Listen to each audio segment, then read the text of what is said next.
शादी करके उसे अकेला छोड़ दिया है। सारिम अपनी शायरी और दर्द के सहारे जीता है मगर अंदर से टूटा हुआ है। हिना और सारिम की पहली मुलाकात एक किताब मेले में होती है जहाँ सारिम के लिखी नज़में हिना की दिल को छू लेती है। वो इसकी तहरीर से मुतासिर हो जाती है और दोनों की दोस्ती खामोशी से परवान चलने लगती है। दोनों को सोच दुख और ख्वाब एक जैसे होते हैं और वो एक दूसरे के सहारा बन जाते हैं।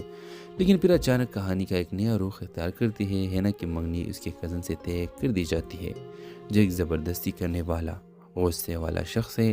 हिना के वालिद उसे कहते हैं मोहब्बत किताबों में अच्छी लगती है, असल ज़िंदगी परस से चलती है।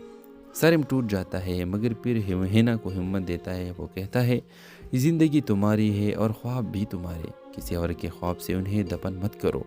एक दिन शादी से एक दिन पहले हिना घर से निकल जाती है, सारिम के साथ नहीं बल्कि ख़ुद के साथ अपनी शनाख्त के लिए।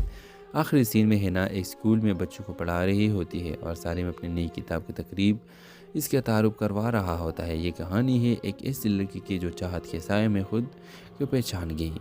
ये कहानी सिर्फ मोहब्बत की नहीं बल्कि ख़ुद से मोहब्बत, खुददारी और इज़्ज़त नफ्स की भी है। तीसरा मसले के हवाले से अपने राय की इजहार लाजमी कमेंट करें। साथ में हमारा यूट्यूब का चैनल सब्सक्राइब करना मत भूलिए। Thanks for watching. अल्लाह हाफिज़।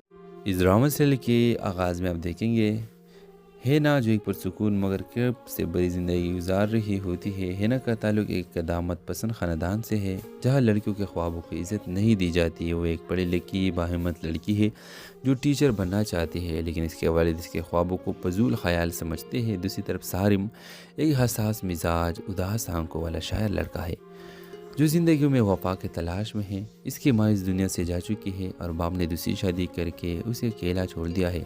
सारिम अपनी शायरी और दर्द के सहारे जीता है मगर अंदर से टूटा हुआ है। हिना और सारिम की पहली मुलाकात एक किताब मेले में होती है जहाँ सारिम के लिखी नज़में हिना की दिल को छू लेती है।